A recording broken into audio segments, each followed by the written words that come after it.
For 30 years, a nurse kept a secret that could have made headlines.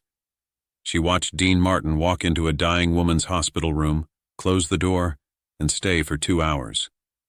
When he came out, his eyes were red and his hands were trembling. He never spoke about that night. Not to the press, not to Frank Sinatra, not to anyone. Now, for the first time, she's ready to talk. The nurse's name is Patricia Holloway. She was 34 years old on the night of November 14, 1985. She had seen everything in her 15 years at Cedars-Sinai Medical Center. Celebrities visiting sick relatives, moments of grief and hope, famous faces stripped of their glamour in hospital gowns. But nothing had prepared her for what she witnessed that November evening. She's 64 now, retired, living in a small house in Arizona. And after 3 decades of silence, she decided that some stories are too important to take to the grave. The story begins 3 weeks earlier, in late October 1985. A 28-year-old woman named Caroline Mitchell was admitted to Cedars-Sinai with stage 4 ovarian cancer. The diagnosis had come too late. The cancer had spread to her liver, her lungs, her bones. Doctors gave her 6 weeks, maybe 8 if she was lucky. Everyone in that hospital knew the truth. Caroline Mitchell was not going to see Christmas. Caroline wasn't lucky. She had never been lucky, not once in her entire life. She grew up poor in Bakersfield, California, raised by a single mother who worked double shifts at a laundromat just to keep food on the table. Her father left before she was born, disappeared like he had never existed at all. She dreamed of being a singer once, performed at local talent shows as a teenager, heard people tell her she had real talent. But life had other plans. She got pregnant at 19, married a man who promised her everything and delivered nothing. He left her 2 years later, vanished one morning without a note. She spent her 20s working as a waitress and raising her daughter Emily alone, in apartments that were never quite warm enough. But through all of it, through the poverty and heartbreak, Caroline had one constant companion, one voice that never let her down: Dean Martin. His records had played in her mother's house when she was a child. She remembered sitting on the kitchen floor listening to That's Amore, crackling from an old radio while her mother cooked dinner. Something about his voice made everything feel safer, softer, like the world wasn't such a harsh place. As she grew older, Dean Martin became her refuge. His movies were her escape from a life that never seemed to give her a break. She knew every song by heart, every joke, every movie. She had seen Rio Bravo 14 times, could recite entire scenes from memory. When her husband left, she played Everybody Loves Somebody on repeat for 3 days straight, letting Dean's voice fill the empty spaces in her apartment. When her mother died of a stroke in 1982, she watched The Sons of Katie Elder over and over, because it was the only thing that connected her to something larger than her grief. Dean Martin wasn't just a celebrity to Caroline. He was a friend she had never met, a presence that had been with her through every dark night, every lonely moment. His voice had carried her through things that would have broken other people. When Caroline was admitted to Cedars-Sinai, she brought 2 things with her: a photograph of her 7-year-old daughter Emily, gap-toothed and smiling, and a worn vinyl record of Dean Martin's greatest hits, the same record she had owned since she was 16. Patricia Holloway was assigned to Caroline's night shift care. She was experienced with terminal patients, trained to maintain professional distance while providing compassion. But something about Caroline got to her. Maybe it was how she never complained, never asked why me, never seemed angry at the universe. Maybe it was the fierce love in her eyes when talking about Emily, the desperate hope that her daughter would be okay. Or maybe it was the music. Dean Martin's voice playing softly in that room at all hours, a soundtrack to a life slowly fading away. The nurses noticed the music. They noticed how Caroline would close her eyes and smile when his voice filled the room, how she seemed to find peace in those familiar melodies even as her body failed her. One night in early November, Patricia found Caroline crying. It wasn't from pain or fear. It was something else entirely. "I'm going to die," Caroline whispered, "and I never got to thank him." "Thank who, honey?" "Dean Martin." She wiped her eyes with trembling fingers. I know it sounds crazy. He doesn't know I exist. But his music saved me so many times. When I had nothing, I had his songs. When I was alone, I had his movies. He gave me so much, and he doesn't even know it. I just wish I could tell him. Just once. Just thank you. Patricia didn't know what to say. A dying woman wanting to thank a celebrity who didn't know she existed. It was heartbreaking in its impossibility. She held Caroline's hand until she fell asleep, but the conversation haunted her for days. She told her husband about it that morning. He listened quietly, then asked a simple question. Why can't her wish come true? Patricia laughed bitterly. Because Dean Martin is one of the biggest stars in the world, you can't just call him up. What's the worst that could happen? They say no. At least you tried. That woman is going to die either way. That question planted a seed. The next day, Patricia made a phone call she had no business making. During her lunch break, she called the William Morris Agency. She was transferred 3 times, put on hold twice, disconnected once. She called back. She was persistent in a way she had never been about anything. Finally, she reached a junior assistant who clearly had better things to do. Patricia explained quickly. A dying woman, 28 years old, stage 4 cancer, weeks to live. A lifelong fan who just wanted to say thank you. She didn't expect Dean Martin to visit. Maybe just a signed photograph, something Caroline could hold on to in her final days. The assistant took her information with bored efficiency. Patricia hung up knowing she'd never hear back. These things didn't happen. Celebrities didn't visit random dying fans. But at least she had tried. A week passed. Caroline's condition worsened. She was sleeping more, eating less. The morphine dosage increased. Her daughter Emily visited every day after school, climbing onto the bed to read stories while Caroline stroked her hair with weakening fingers. Patricia watched these visits and felt her heart break a little more each time. On November 12th, Patricia received a phone call at the nurse's station. She almost didn't answer. She was rushing between rooms, exhausted from a double shift.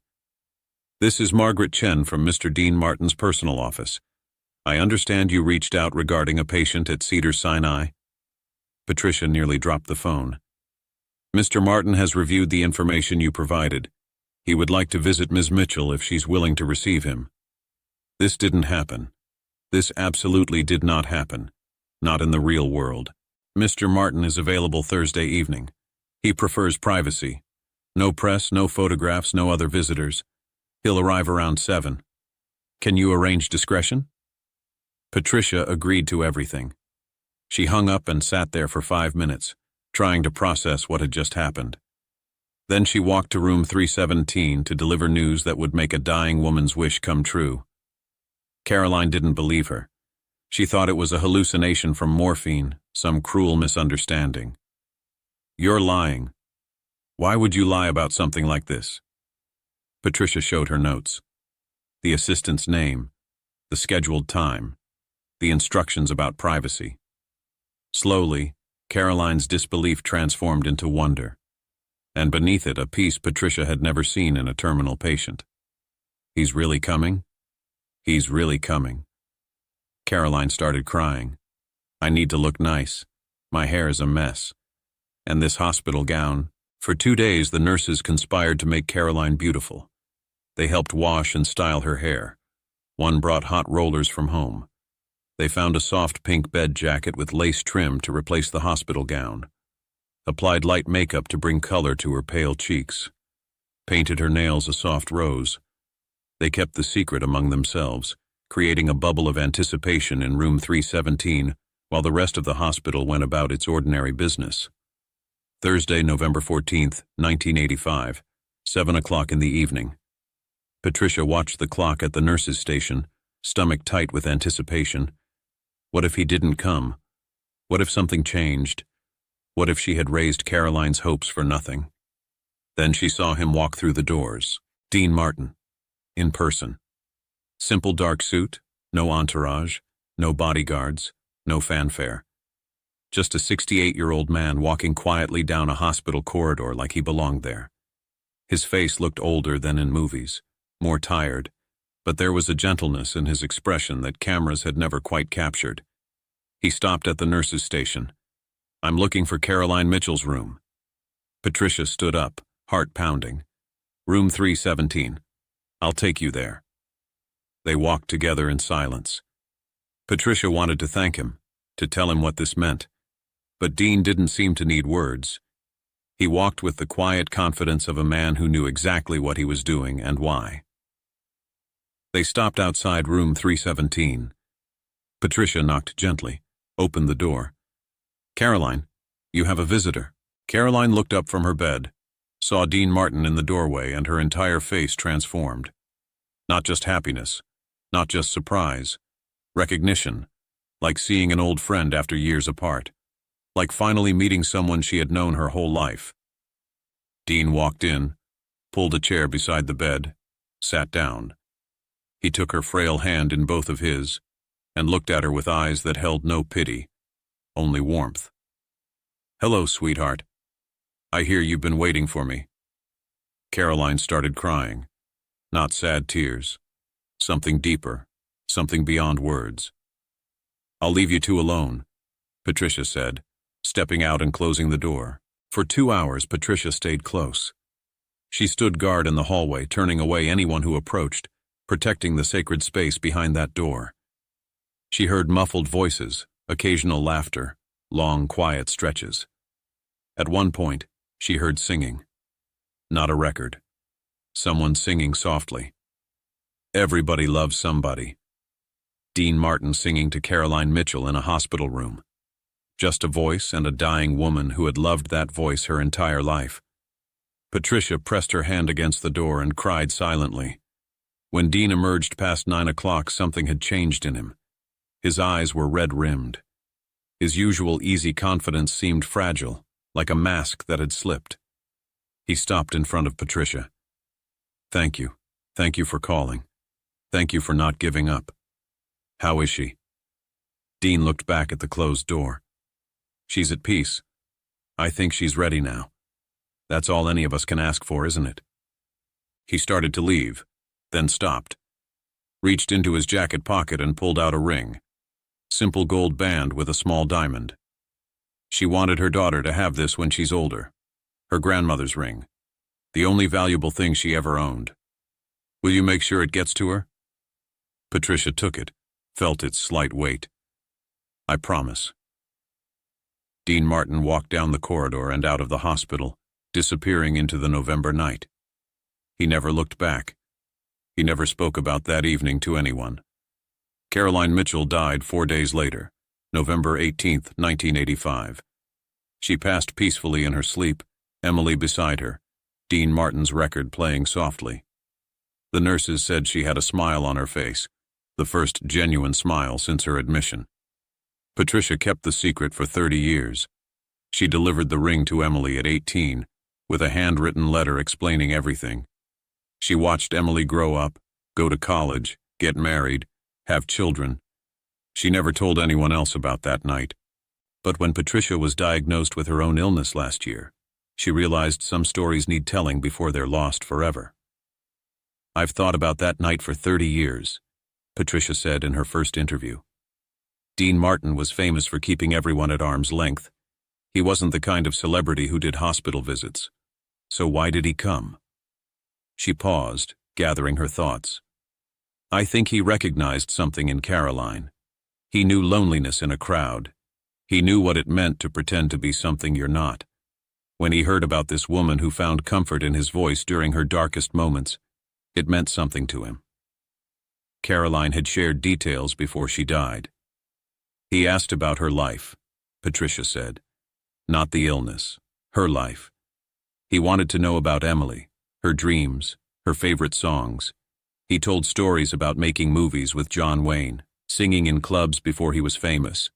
He made her laugh. He held her hand. He treated her like a friend, not a fan. And he sang to her. That's what Caroline talked about most. He sang Everybody Loves Somebody right there beside her bed. She said it was the most beautiful thing she'd ever heard. Not because of how it sounded. Because he meant it. every word. There was one more detail. Something Caroline shared the morning after the visit. I asked him why he came, Caroline had said. Why he'd visit someone like me, a nobody from Bakersfield. He looked at me with those sad eyes and said something I'll never forget. He said, "Sweetheart, you think I gave you something by coming here tonight. But you've got it backwards. People like you, who truly love my music, you're the ones who gave me everything. My whole life I've been pretending. The cool guy who doesn't care. But when someone truly loves your music, they see past all that. They see the real you. That's a gift most people never get." Then he said, "So I'm not here to give you anything. I'm here to say thank you for seeing me when nobody else did." Dean Martin died 10 years later, Christmas Day, 1995. The obituaries mentioned his movies, songs, the tragedy of losing his son in 1987. They painted a man who retreated from the world in his final years. None mentioned Caroline Mitchell. None knew about Room 317. None understood that the king of cool had a heart that broke just like everyone else's. Emily Mitchell is 47 now. She still wears her grandmother's ring every day. When Patricia told her the full story, she was quiet for a long time. My mother died when I was 7. I don't have many memories, but I remember Dean Martin's voice playing everywhere she went. I thought it was just her favorite music. Now I understand it was more. It was hope. It was comfort. Knowing he came to see her, held her hand, sang to her, thanked her for loving his music. It means her life mattered. It means she wasn't invisible. Someone saw her, really saw her, even at the very end. That's the greatest gift anyone could give. The story of Dean Martin's secret hospital visit isn't about celebrity. It's about seeing people, really seeing them, taking time to connect when no one is watching, when there's nothing to gain. Dean Martin built a career on seeming untouchable above it all. But on November 14, 1985, he revealed something his cool persona worked so hard to hide. He was human. He cared about strangers. He understood that the connections we make are the only things that truly matter. The next time you hear everybody loves somebody, think about Caroline Mitchell in Room 317. Think about Dean Martin beside her bed, singing softly. Think about a nurse who made an impossible phone call and kept a secret for 30 years. That's the real legacy of Dean Martin. Not the songs or movies or legendary cool. The moments when no one was watching. The kindness that asked nothing in return. Rest in peace, Dean. Rest in peace, Caroline.